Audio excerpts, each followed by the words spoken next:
Bem-vindo ao canal e audiolivro. Conheça a plataforma Odyssey, onde disponibilizamos audiolivros exclusivos. Acesse agora odyssey.com/e-audiolivro. Capítulo 30. Mercenário. Turner encarou Conroy na tela do telefone do escritório. Vai, disse a Angie. Você, vá com ela. A garota negra alta, com os resistores trançados no cabelo, deu um passo à frente e colocou, suavemente, o braço em torno da filha de Mitchell, murmurando alguma coisa naquele dialeto infestado de estalidos. O garoto da camiseta ainda olhava boquiaberto para ela, o queixo frouxo. Vamos, Bob, a garota negra disse. Turner olhou para o outro lado da mesa, para o homem com a mão ferida, que usava um paletó de noite branco, amassado, e uma gravata com tiras de couro negro trançado. Jamer, Turner concluiu, o dono da boate. Jamer aninhava a mão no colo, sobre uma toalha listrada de azul do bar. Tinha um rosto comprido, o tipo de barba que precisava ser constantemente raspada, e os olhos duros e estreitos de um profissional durão. Quando seus olhos se encontraram, Turner percebeu que o homem estava sentado bem fora da linha de visão da câmera do telefone, a cadeira giratória afastada para um canto. O garoto com a camiseta, Bob, arrastou os pés atrás de Angie e da garota negra, a boca ainda aberta.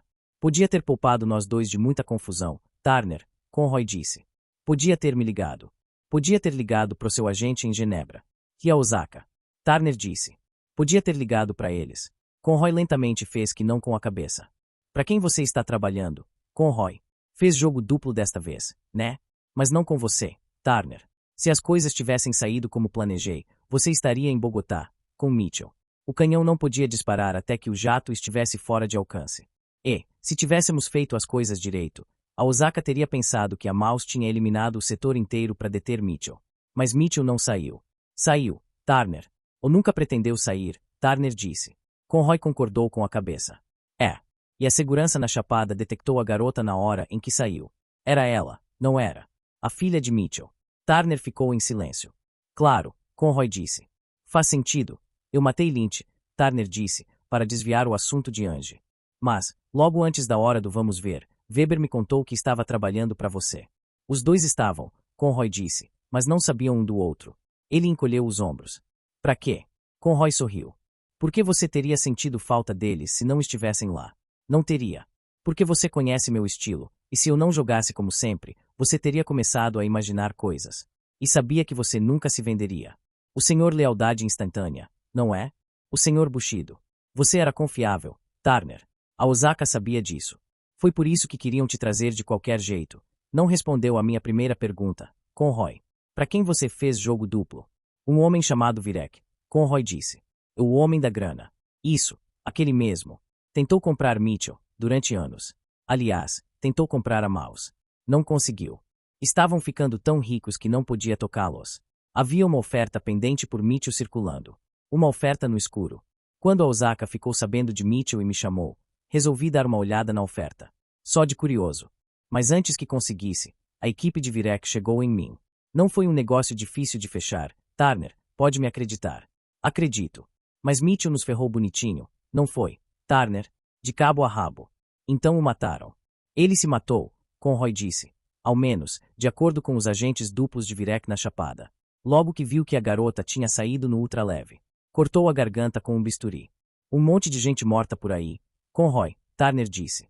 O Aki está morto, e aquele japa que estava pilotando o helicóptero para você, também.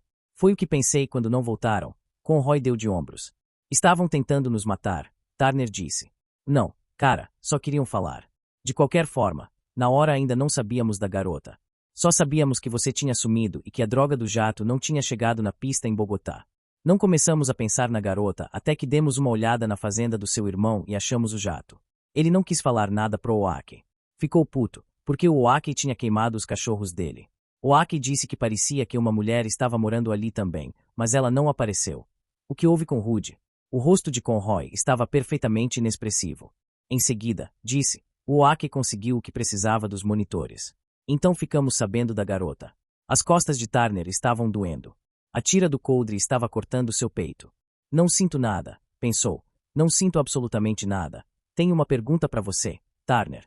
Tenho algumas. Mas a principal é, que merda que você tá fazendo aí? Ouvi falar que era uma boate na onda, Conroy. É. Bem exclusiva. Tão exclusiva que você teve que arrebentar 2 dos meus porteiros para entrar. Sabiam que você estava indo, Turner, os pretos e aquele punk. Se não, por que teriam deixado você entrar? Vai ter que descobrir sozinho, Connie. Parece que você tem bastante acesso, hoje em dia. Conroy se inclinou para mais perto da câmera do telefone. Pode apostar o seu rabo. Virek espalhou o pessoal dele por todo o Zravu durante meses, investigando um boato, uma conversa dos cowboys de que tinha um Biosoft experimental circulando por aí. Até que o pessoal dele se concentrou no finlandês, mas outra equipe, uma da Mouse, apareceu, obviamente atrás da mesma coisa. Então, a equipe do Virek ficou de longe, só de butuca nos garotos da Mouse. E os garotos da Mouse saíram por aí explodindo gente. Então, o pessoal do Virek achou os pretos e o pequeno Bob e a coisa toda. Me puseram a par de tudo quando disse que achava que você estava a caminho, depois de sair da casa de Rude. Quando vi para onde iam, contratei um pouco de força bruta para congelar os caras aí, até que arranjasse alguém em quem eu confiasse para entrar atrás deles. Esses cabeças de pó lá fora. Turner sorriu. Você trocou os pés pelas mãos, Connie. Não sabe mais onde procurar um profissional, né? Alguém lá fora sacou que você fez jogo duplo e um monte de prós morreu. Por isso é que está contratando esses babacas de cabelo engraçado. Os prós todos já sabem que a Osaka está atrás de você, não é, Connie? E todos sabem o que você fez. Agora Turner estava sorrindo. Com o canto do olho, via o homem com o paletó de gala sorrindo também. Um sorriso fino com um monte de dentinhos todos certinhos, como se fossem grãos brancos de milho. É aquela cadela da slide, Conroy disse. Eu podia ter acabado com ela na plataforma. Ela conseguiu entrar em algum lugar e começou a fazer perguntas. Acho que não conseguiu descobrir nada ainda, mas tem feito barulho em alguns círculos. De qualquer forma, você pegou a coisa. Mas isso não vai te ajudar em nada, não agora. Virek quer a garota. Ele tirou o pessoal dele do outro negócio e agora estou cuidando das coisas para ele. Dinheiro, Turner. Dinheiro como uma Zaibatsu. Turner olhou fixamente para o rosto, lembrando-se de Conroy no bar de um hotel na selva. Lembrando-se dele depois, em Los Angeles, fazendo a proposta, explicando a economia oculta da deserção corporativa. Oi, Connie, Turner disse. Já te conheço, né? Conroy sorriu. É claro, meu bem. E já sei a oferta. Você quer a garota.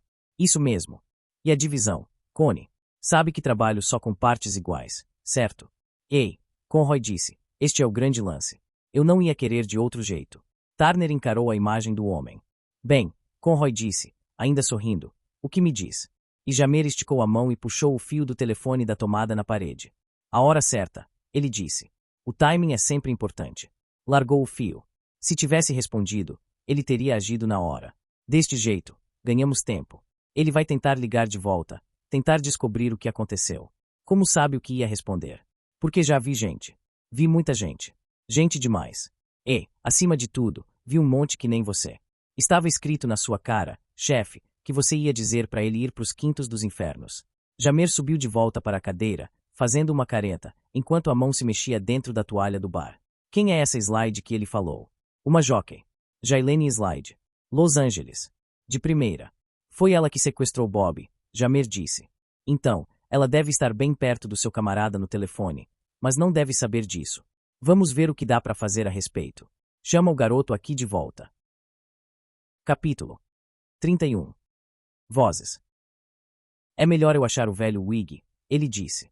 Ela estava admirando os manipuladores, hipnotizada pela maneira como se moviam, enquanto avançavam pelo redemoinho de coisas, também o causavam, agarrando e rejeitando, os rejeitos rodopiando para longe, batendo em outros, flutuando à deriva em novos alinhamentos. O processo os agitava de modo suave, lento, perpétuo. É melhor, ele disse. O quê? Achar o Wig. Ele pode aprontar alguma, se o pessoal do seu chefe aparecer. Não quero que se machuque, sabe como é. Ele parecia tímido, vagamente encabulado. Tudo bem, ela disse. Eu estou bem, vou ficar assistindo. Lembrou-se dos olhos dementes de Wig, da loucura que sentiu emanando dele em ondas. Lembrou-se da astúcia hedionda que sentirá na voz, pelo rádio da Sweet Johnny. Por que Johnny se preocuparia desse jeito? Mas então pensou em como seria viver em o lugar, nos núcleos mortos da Tessiera Shoal. Qualquer coisa humana, qualquer coisa viva, poderia ser vista como muito preciosa aqui. Tem razão, ela disse. Vá buscar ele. O rapaz sorriu nervosamente e deu impulso com os pés, jogando-se na abertura onde o cabo estava ancorado. Ou eu volto para te buscar, ele disse. Não se esqueça de onde deixou o traje. A torreta girava para frente e para trás, zunindo, os manipuladores voando, terminando o novo poema.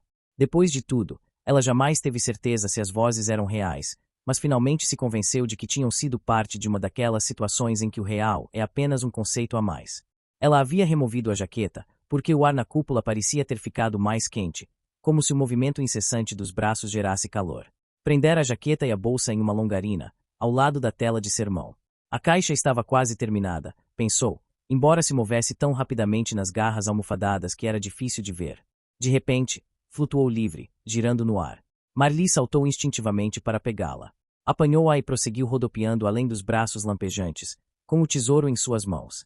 Incapaz de reduzir a velocidade, bateu no lado oposto da cúpula, machucando o ombro e rasgando a blusa.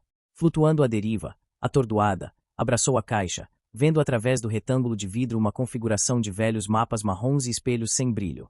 Os mares dos cartógrafos haviam sido cortados fora, expondo os espelhos descascados, as massas terrestres à deriva sobre a prata turva. Olhou para cima a tempo de ver um braço cintilante agarrar a manga de sua jaqueta de bruxelas que flutuava no ar. A bolsa, meio metro atrás e girando com elegância, foi a próxima, agarrada por um manipulador com um sensor óptico e uma garra simples na ponta. Ela observou enquanto suas coisas eram arrastadas para a dança incessante dos braços. Minutos depois, a jaqueta voltou a sair rodopiando. Quadrados e retângulos pareciam ter sido cortados com precisão, e ela se apanhou rindo. Soltou a caixa que segurava. Vá em frente, ela disse. É uma honra. Os braços giraram e lampejaram, e ouviu o gemido de uma diminuta serra. É uma honra, é uma honra, é uma honra. O eco de sua voz na cúpula criando uma floresta móvel de sons menores e parciais. E, por trás deles, muito fracas, as vozes. Você está aqui, não está? Ela falou alto, acrescentando à ressonância do som as ondulações e reflexos de sua voz fragmentada. Sim, estou. Vigan acha que você sempre esteve aqui, não é? Sim, mas não é verdade. Eu vim a existir, aqui. Antes eu não existia.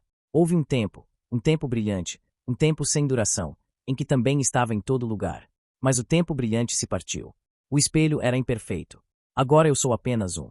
Mas tenho minha canção, e você a ouviu. Canto com essas coisas que flutuam em volta de mim, fragmentos da família que fomentou o meu nascimento. Há outros, mas eles não querem falar comigo.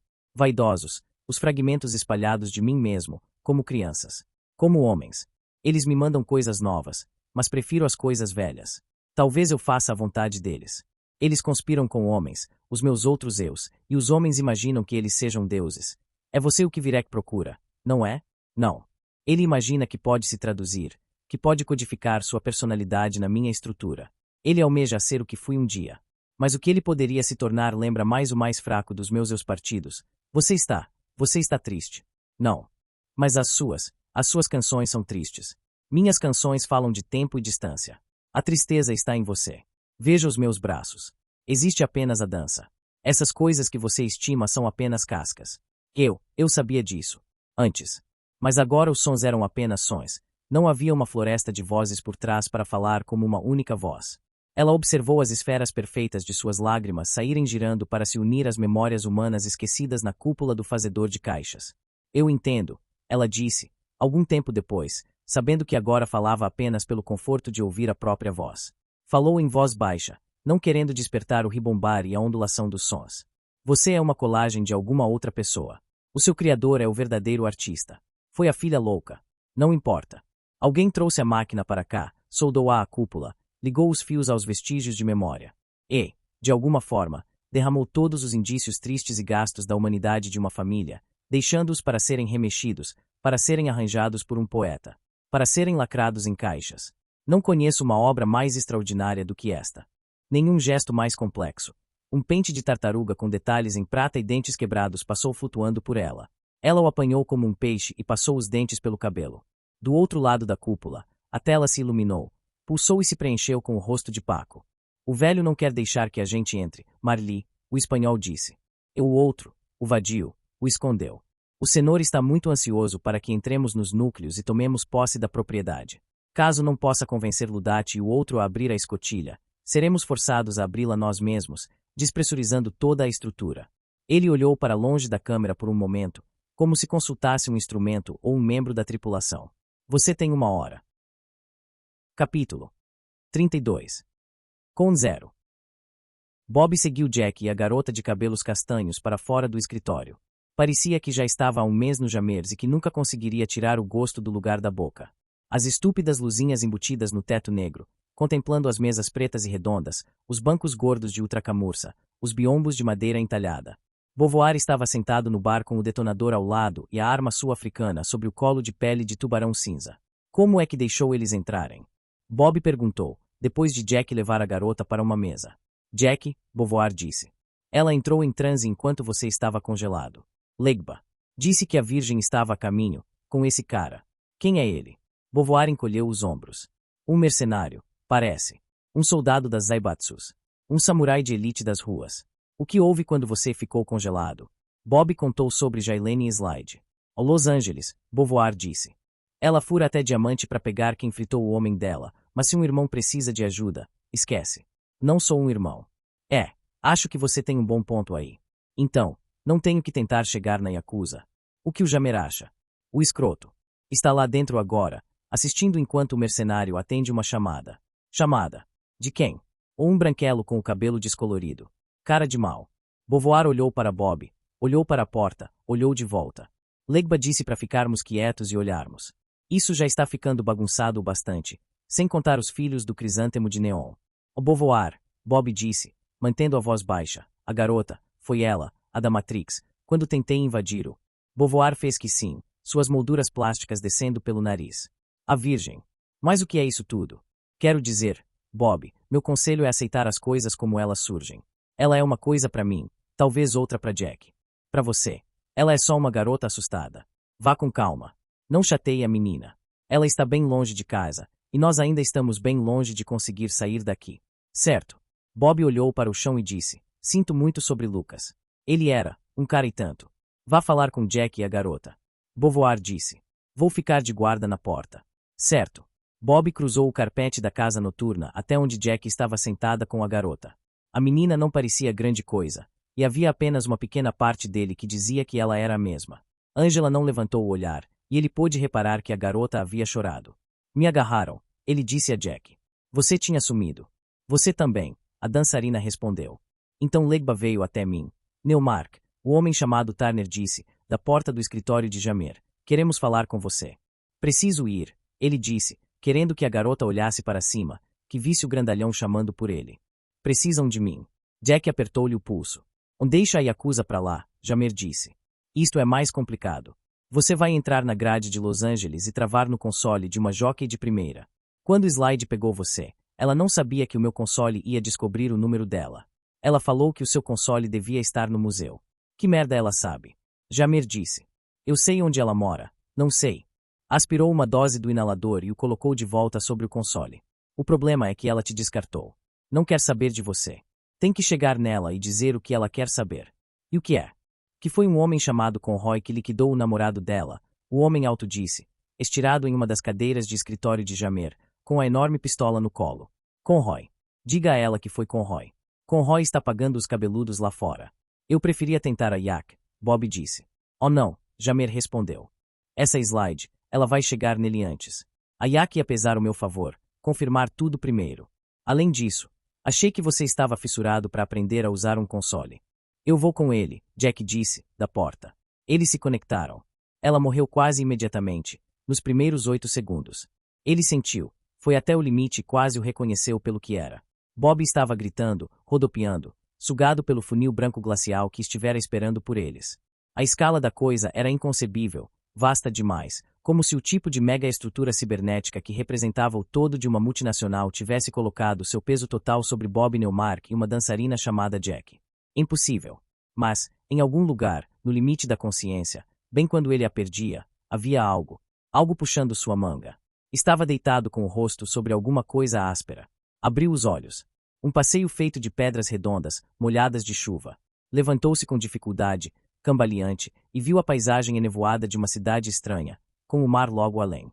Havia torres, um tipo de igreja, nervuras malucas e espirais de pedra talhada. Virou-se e deu de cara com um enorme lagarto serpenteando por um declive, na sua direção, a boca aberta. Pestanejou. Os dentes do lagarto eram de cerâmica manchada de verde. Uma lenta baba de água ondeava por sobre o lábio de mosaico de porcelana azul. Aquilo era uma fonte, flancos recobertos por milhares de fragmentos de porcelana quebrada. Bob deu meia volta, enlouquecido com a proximidade da morte dela. Ice, gelo, e uma parte dele soube então, exatamente, como tinha chegado perto demais, na sala de estar de sua mãe. Havia estranhos bancos curvos, revestidos pelo mesmo mosaico aleatório de porcelana quebrada. E árvores, grama. Um parque. Extraordinário, alguém disse. Um homem, erguendo-se de um dos bancos sinuosos. Tinha bastos cabelos grisalhos bem penteados, rosto bronzeado e óculos redondos, sem aro, que ampliavam os olhos azuis. Você entrou direto, não foi? O que é isto? Onde estou? No Parque Güell. De certo modo. Barcelona, se preferir. Você matou a Jack. O homem franziu o rosto. Entendo. Acho que entendo. Mesmo assim, você não devia estar aqui. Um acidente. Acidente. Você matou a Jack. Meus sistemas estão sobrecarregados hoje, o homem disse, as mãos nos bolsos de um sobretudo marrom claro, folgado. Isso é mesmo bastante extraordinário. Não pode fazer uma merda dessas, Bob disse, seus olhos nadando em lágrimas. Oh, não pode. Não pode matar alguém que só estava lá. Lá, onde? O homem tirou os óculos e começou a limpá-los com um lenço imaculadamente branco, saído do bolso do casaco. Só lá, vivendo, Bob disse, dando um passo para a frente. O homem colocou os óculos de volta. Isso nunca aconteceu antes. Oh, não pode. Mais perto agora. Isto está ficando cansativo. Paco. Senhor. Bob se virou ao ouvir o som da voz da criança, e viu um menininho com uma estranha roupa engomada, botas de couro preto que se fechavam com botões. Livre-se dele. Senhor, o menino disse, e fez uma reverência formal, tirando uma minúscula automática Browning azul do casaco escuro que usava. Bob olhou nos olhos escuros, por baixo das mechas lustrosas, e viu um olhar que nenhuma criança jamais tivera. O menino esticou a arma, mirando em Bob. Quem é você? Bob ignorou a arma, mas não tentou chegar mais perto do homem de sobretudo. O homem o observava atentamente. Virek. Joseph Virek. A maior parte das pessoas, eu entendo, reconhece o meu rosto. Você está em People of Importance ou algo assim. O homem piscou, franzindo a testa.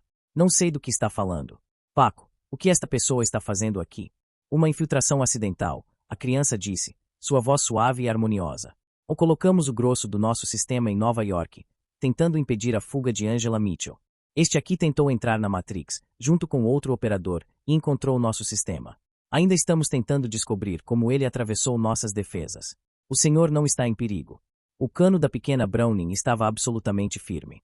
E, de novo, a sensação de algo puxando sua manga. Não exatamente a manga, mas parte de sua mente. Alguma coisa. Senhor, a criança disse. Estamos passando por fenômenos anômalos na Matrix, talvez como resultado de nossa própria sobrecarga atual. Recomendamos enfaticamente que nos deixe cortar os seus links com o construto até que sejamos capazes de determinar a natureza da anomalia. A sensação estava mais forte agora. Algo que arranhava, no fundo da sua mente. O quê? Virek disse. E voltar aos tanques. Não creio que se justifique uma coisa dessas. A possibilidade de perigo real, o menino disse, e agora havia certa aspereza em sua voz. Moveu ligeiramente o cano da Browning. Você, disse a Bob. Deite-se no chão de braços e pernas abertos. Mas Bob estava olhando para além dele, para um canteiro de flores, assistindo enquanto elas murchavam e morriam, a grama ficando sem cor e esfarelada enquanto ele assistia, o ar sobre o canteiro distorcendo-se e girando. A sensação de algo arranhando dentro da cabeça estava ainda mais forte, mais urgente. Virek havia se voltado para fitar as flores moribundas. O que está? Bob fechou os olhos e pensou em Jack. Ouviu-se um som, e ele sabia que o som vinha de si mesmo. Estendeu-se para dentro de si, o som ainda vindo, e tocou o console de Jamer. Vem! Ele gritou, dentro de si mesmo, sem saber nem se importar com a quem se dirigia. Vem agora! Sentiu algo ceder, uma barreira de alguma espécie, e a sensação dos arranhões se foi. Quando abriu os olhos, havia algo no canteiro de flores mortas. Bob piscou de surpresa. Parecia ser uma cruz de madeira comum, pintada de branco. Alguém havia colocado as mangas de uma antiga túnica naval sobre os braços horizontais, um tipo de fraque manchado de mofo com pesadas dragonas franjadas feitas de galões de ouro desbotado, botões enferrujados, e mais galões nos punhos. Um alfanje enferrujado estava apoiado, com o punho para cima, na coluna branca, e ao lado havia uma garrafa pela metade de um líquido transparente. A criança girou, a pequena pistola se tornando um borrão. E começou a se enrugar, dobrando-se para dentro como um balão murchando, um balão sugado na direção do nada absoluto, a Browning caindo com estrépito no passeio de pedra, como se fosse um brinquedo esquecido. Meu nome, uma voz disse, e Bob queria gritar quando percebeu que ela vinha da sua própria boca. É Samedi, e você matou o cavalo de meu primo. E Virek começou a correr, o grande casaco tremulando em seu rastro, correndo pelo caminho curvo com seus bancos sinuosos, e Bob viu que outra das cruzes brancas o esperava ali, bem onde o caminho desaparecia em uma curva. Nesse momento, Virek deve tê-la visto também. Gritou, e o barão Samedi, o senhor dos cemitérios, o Loa cujo reino era a morte, inclinou-se sobre Barcelona como se fosse uma chuva fria e escura. Que diabos você quer? Quem é você? A voz era conhecida, uma voz de mulher. Não a de Jack. Bob, disse ele, ondas de escuridão pulsando por seu corpo. Bob, como chegou aqui? Jamer. Ele sabia. O console dele te marcou na hora que você me congelou. Tinha acabado de ver uma coisa, algo enorme. Mas não conseguia se lembrar. Turner me mandou. Conroy. Ele disse para te dizer que foi o Conroy. Você quer o Conroy. Ouvi a sua própria voz como se fosse a de outra pessoa. Estivera em outro lugar, e regressara, e agora estava aqui, no rascunho de neon esquemático de Jailene Slide. No caminho de volta, vira a coisa grande, a coisa que o sugara, começara a se alterar e se mover, blocos gigantescos daquilo girando, fundindo-se, assumindo novos alinhamentos, todo o contorno mudando. Conroy, ela disse. O rabisco sexy inclinou-se ao lado da janela de vídeo, algo em suas linhas expressando um tipo de exaustão, até mesmo desinteresse. Achava mesmo. A imagem do vídeo ficou branca, e voltou a se formar como uma foto de um velho prédio de tijolos. Ao Parque Avenue. Está lá em cima com todos aqueles euros, maquinando algum novo golpe. Ela suspirou. Acha que está seguro, tá vendo? Esmagou Ramírez como uma mosca. Mentiu na minha cara, foi para Nova York pro novo emprego, e agora acha que está seguro. A figura se moveu e a imagem mudou de novo. Agora, o rosto do homem de cabelos brancos, o homem que Bob vira falando com o cara grandão, no telefone de Jamer, preenchia a tela. Ela entrou na linha dele. Bob pensou. Ou não, Conroy estava dizendo, quando o áudio conectou. Ou de qualquer forma, pegamos ela. Sem problemas. O homem parecia cansado, Bob pensou, mas com controle absoluto. Durão. Como Turner. Tenho estado de olho em você, Conroy, Slide disse, calmamente. Meu bom amigo Boone tem ficado de olho em você para mim. Você não é o único acordado na Parque Avenue esta noite. Não, Conroy dizia. Podemos entregar a garota amanhã em Estocolmo. Com certeza.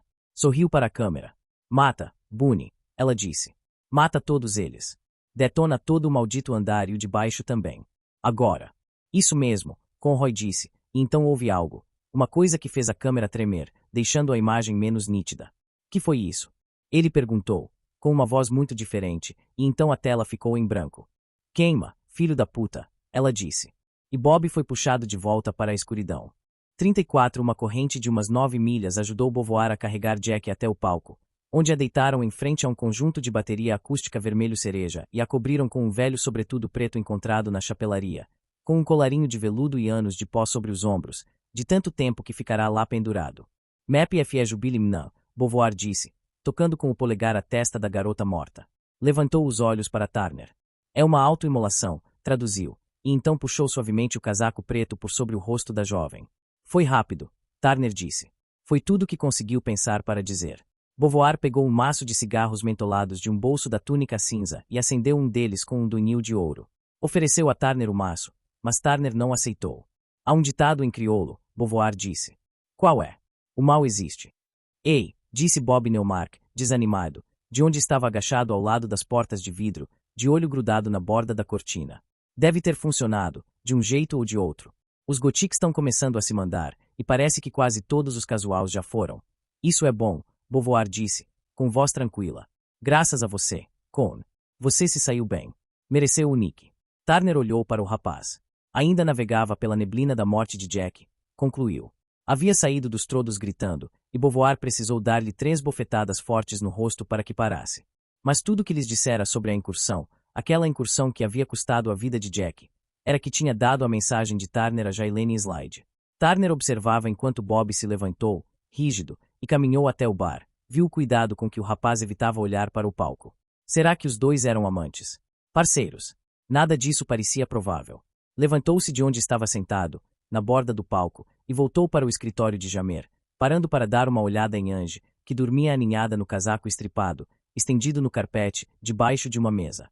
Jamer também dormia, em sua cadeira, a mão queimada ainda no colo, frouxamente embrulhada na toalha listrada. Velhote durão, Turner pensou, um jockey dos antigos. O homem havia conectado o telefone de volta na tomada logo que Bob voltará da incursão, mas Conroy não tinha ligado. Não ligaria mais, e Turner sabia que isso queria dizer que Jamer estivera certo sobre a rapidez com que Jailene atacaria para vingar Ramírez, e que Conroy estava, quase com certeza, morto. E agora o exército de aluguel dele, de cabeludos da periferia, estava se retirando, pelo que Bob dizia. Turner foi até o telefone e pediu a recapitulação do noticiário, acomodando-se em uma cadeira para assistir. Uma balsa de hidrofólio havia colidido com um submarino miniatura em Macau. Os coletes salva-vidas do hidrofólio tinham se mostrado fora dos padrões, e acreditava-se que pelo menos 15 pessoas haviam se afogado, enquanto o submarino, uma embarcação de lazer registrada em Dublin, ainda não fora localizado. Alguém aparentemente havia usado um fuzil sem recuo para disparar uma barragem de bombas incendiárias em 2 andares de um edifício da Park Avenue, e as equipes dos bombeiros e tática ainda estavam no local. Os nomes dos ocupantes ainda não tinham sido liberados, e até o momento ninguém havia assumido a autoria do ataque. Turner pediu para ver esse item uma segunda vez. As equipes de investigação do Departamento de Fissão, no local da alegada explosão nuclear no Arizona, voltaram a afirmar que os pequenos níveis de radioatividade detectados eram baixos demais para ser resultado de qualquer forma conhecida de ogiva tática. Em Estocolmo, fora anunciada a morte de Joseph Virek, o incrivelmente rico patrono das artes, o anúncio surgindo em meio a uma confusão de rumores estapafúrdios de que Virek estivera enfermo por décadas e que sua morte fora resultado de uma falha cataclísmica nos sistemas de suporte de vida em uma clínica privada, fortemente guardada, em um subúrbio de Estocolmo. Turner pediu para ver de novo esse item, e depois uma terceira vez, franziu o rosto e então encolheu os ombros. Como nota de interesse humano da manhã, a polícia de um bairro de Nova Jersey afirmou que Turner. Ele desligou a recapitulação e se voltou para encarar Angie no vão da porta. "Oh, como está, Angie?" "Tudo bem. Não sonhei." Ela abraçou o blusão preto em torno do corpo, olhando por debaixo da franja castanha caída. "Bob me mostrou onde tem um chuveiro. É um tipo de vestiário. Vou para lá daqui a pouco. Meu cabelo tá uma zona." Ele foi até ela e pôs as mãos em seus ombros. "Você aguentou tudo isso muito bem. Logo vai cair fora daqui."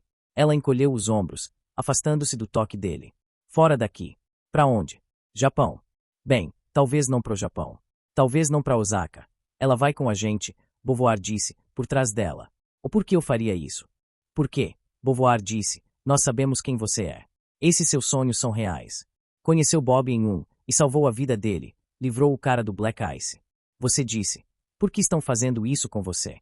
Os olhos de Angie ficaram arregalados, o olhar saltando para Turner e de volta para Beauvoir. "É uma longa história", Beauvoir disse. "E está aberta à interpretação. Mas, se vier com a gente, se vier para os projetos, nosso povo pode te ensinar coisas. Podemos te ensinar coisas que não entendemos, mas talvez você entenda." "Por quê?" "Por causa do que tem na sua cabeça." Beauvoir inclinou-se solenemente, e então empurrou as molduras plásticas de volta para cima no nariz. "Não precisa ficar conosco, se não quiser. Na verdade, estamos aqui apenas para servi-la." "Me servir?" "Como eu disse, é uma longa história." "O que acha, Sr. Turner?" Turner deu de ombros. Não conseguia pensar em outro lugar para ela ir, e a Mal certamente pagaria para tê-la de volta viva ou morta, e a Osaka também. "Talvez seja a melhor saída", ele disse. "Quero ficar com você", ela disse a Turner. "Gostei da Jack, mas aí ela." "Deixa pra lá", Turner disse. "Eu sei." "Não sei de nada", ele gritou em silêncio. "Vou ficar em contato. Nunca mais vou te ver. Mas tem uma coisa que é melhor te contar agora. O seu pai está morto. Ele se matou. A segurança da Mouse o matou. Ele ficou atrasando eles enquanto você saía com o ultraleve da Chapada." "Verdade. Que ele ficou atrasando eles. Quero dizer, eu pude sentir que estava morto, mas..." Turner disse. Pegou a carteira preta de Conroy do bolso e colocou o cordão em torno do pescoço dela. "Tem um dossiê de Biosov tá aí. Para quando você for mais velha. Ele não conta toda a história. Lembre-se disso. Nada, nunca, conta toda a história." Bob estava parado ao lado do bar quando o grandalhão saiu do escritório de Jamer. O grandalhão foi até onde a garota estivera dormindo, apanhou o casaco militar em farrapos e o vestiu. Em seguida, andou até a borda do palco, onde Jack repousava, parecendo tão pequena, debaixo do casaco preto. O homem enfiou a mão dentro do seu próprio casaco e tirou a arma, o enorme Smith Wesson tático. Abriu o tambor e extraiu os cartuchos, colocando-os no bolso. Em seguida, deixou a arma ao lado do corpo de Jack, com cuidado para não fazer absolutamente nenhum ruído. "Você se saiu bem", Cone disse, virando-se para encarar Bob, as mãos afundadas nos bolsos do casaco. "Valeu, cara." Bob sentiu uma onda de orgulho atravessando o seu torpor. "Até mais, Bob." O homem foi até a porta e começou a experimentar as várias trancas. Quer sair? Bob correu para a porta. Aqui. Jamer me mostrou. Já vai, cara. Pra onde? E então a porta se abriu e Turner estava se afastando pelas cabines desertas. Oh, não sei, gritou de volta para Bob. Primeiro tenho que comprar 80 litros de querosene, depois vou pensar nisso. Bob ficou olhando até ele sumir, descendo pela escada rolante desativada, ao que parecia. Depois, fechou a porta e a trancou de volta. Afastando o olhar do palco, foi até a porta do escritório de Jamer e olhou para dentro. Angie chorava, o rosto apoiado no ombro de Beauvoir, e Bob sentiu uma ponta de ciúmes que o pegou de surpresa. O telefone funcionava, por trás de Beauvoir, e Bob viu que era uma recapitulação do noticiário. Bob, Beauvoir disse, Angela vai morar com a gente por uns tempos, lá nos projetos. Quer vir também? Por trás de Beauvoir, na tela do telefone, surgiu o rosto de Marcia Neumark, mamãe Marcia, sua mãe. Monota de interesse humano da manhã. A polícia em um bairro de Nova Jersey afirmou que uma mulher da localidade cujo apartamento fora alvo de um recente ataque à bomba ficou chocada ao voltar na noite passada e disco. Bob disse, rapidamente, claro que quero, cara. Capítulo 35. Tali Isham. Ela é boa, o diretor de unidade disse, 2 anos depois, molhando a casca tostada de pão grego na lagoa de óleo no fundo de sua tigela de salada. É muito boa mesmo. Pega rápido o papel. Isso você tem que admitir, não tem? A estrela riu e apanhou seu copo de retsina gelado. Você odeia a garota, não é, Roberts? É sortuda demais para você, não é? Ainda não deu um passo em falso. Estavam inclinados sobre a sacada de pedra rústica, assistindo ao barco da noite partir para Atenas. 2 lajes abaixo, na direção do porto, a garota esparramava-se sobre um colchão de água aquecido pela luz solar, nua, os braços abertos, como se estivesse abraçando o que restava do sol. Ele enfiou a casca embebida em óleo na boca e lambeu os lábios finos. De jeito nenhum, disse. Não odeio. Isso nem me passou pela cabeça. O namorado, Tali disse, enquanto um segundo vulto, masculino, aparecia na laje abaixo. O rapaz tinha cabelos escuros e usava roupas esporte francesas, folgadas e displicentemente caras. Enquanto observavam, caminhou até o colchão de água e se agachou ao lado da garota, estendendo o braço para tocá-la. Ela é linda, Roberts, não acha? Bem, o diretor de unidade disse, já vi-os antes dela. É plástica. Ele deu de ombros, mantendo os olhos no rapaz. Se você já viu os meus antes, ela disse, a cabeça de alguém vai rolar. Mas ela tem algo, sim. Bons ossos. Tomou um gole do vinho. Será que é ela? A nova Tali Isham. Ele voltou a dar de ombros. Olha pro merdinha, ele disse. Sabia que agora ele tá tirando um salário quase igual ao meu? E o que é que faz para ganhar isso? Um guarda-costas. Seus lábios estavam travados, estreitos e amargos. Ele a deixa feliz. Tali sorriu. O contratamos os dois como um pacote fechado. É uma cláusula no contrato dela. Você sabe. Detesto o desgraçado. É refúgio das ruas, sabe disso e nem liga. É lixo. Sabe o que leva para toda parte na bagagem. Um console de ciberespaço. Ficamos presos 3 horas ontem, na alfândega turca, quando descobriram aquela coisa maldita. Balançou a cabeça. O rapaz se levantou, virou-se e caminhou para a beira da laje. A garota sentou-se, observando-o, afastando os cabelos dos olhos. Ele ficou ali por um bom tempo, olhando fixamente as esteiras dos barcos de Atenas. Nem Tali Isham, nem o diretor de unidade, nem Angie sabiam que ele via uma amplidão cinza de apartamentos de Barryton, encapelando-se rumo às torres escuras dos projetos. A garota se pôs de pé e caminhou pela laje para se unir a ele, tomando sua mão. O que temos para amanhã? Tali perguntou, finalmente. O Paris, ele respondeu, pegando sua prancheta Hermes da balaustrada de pedra e virando, com um gesto automático, as folhas amarelas de impresso de computador. A mulher, a Khrushcheva. Conheço. Oh não, ele disse. É um destaque de arte. Ela dirige uma das 2 galerias mais na moda por lá. Não tem um passado lá muito empolgante, ainda que haja uma sugestão interessante de escândalo no começo da carreira. Tali Isham concordou, ignorando-o, e observou como sua aprendiz colocava o braço em volta do rapaz de cabelo escuro. Capítulo 36. O Bosque dos Esquilos. Quando o menino fez 7 anos, Turner pegou a velha Winchester de coronha de nylon de Wood e caminharam juntos ao longo da velha estrada, subindo na direção da clareira. A clareira já era um lugar especial, pois sua mãe o levará lá no ano passado e lhe mostrará um avião de verdade, no meio das árvores. Estava afundando lentamente na argila, mas você podia sentar na cabine e fingir que pilotava. Era segredo, a mãe disse. Ele podia contar só para o pai e para mais ninguém. Se você pusesse a mão na pele de plástico do avião, depois de um tempo ela mudava de cor, deixando a marca da mão ali, exatamente da cor da palma. Mas aí sua mãe tinha ficado toda estranha, e chorado, e quis falar sobre o tio Rude, que ele não lembrava. O tio Rude era uma das coisas que ele não entendia, como algumas das piadas do pai. Uma vez perguntara por que tinha cabelo ruivo, onde tinha conseguido, e o pai só deu risada e disse que tinha conseguido com o holandês. Aí a mãe jogou um travesseiro no pai, e ele acabou nunca descobrindo quem era o holandês. Na clareira, o pai o ensinou a atirar, colocando pedaços de pinho apoiados no tronco de uma árvore. Quando o menino se cansou daquilo, deitaram de costas no chão, observando os esquilos. Prometi para Sally que não íamos matar nada, ele disse, e então explicou os princípios básicos da caça ao esquilo. O menino escutou, mas parte dele sonhava com o avião. Fazia calor, e você podia ouvir as abelhas zumbindo em algum lugar próximo, além de água caindo nas rochas. Enquanto chorava, a mãe havia dito que Rude tinha sido um bom homem, que ele a salvara, uma vez, de ser jovem e burra, e uma vez de um homem muito, muito mau. É verdade? Perguntou ao pai, que havia acabado de explicar sobre os esquilos. Eles são tão burros que continuam voltando e levando tiro. É, Turner disse. É assim mesmo. E então sorriu. Bem, quase sempre. Fim do livro. Contribua com o canal para que possamos continuar produzindo audiolivros. Doe em livepix.gg/eaudiolivro.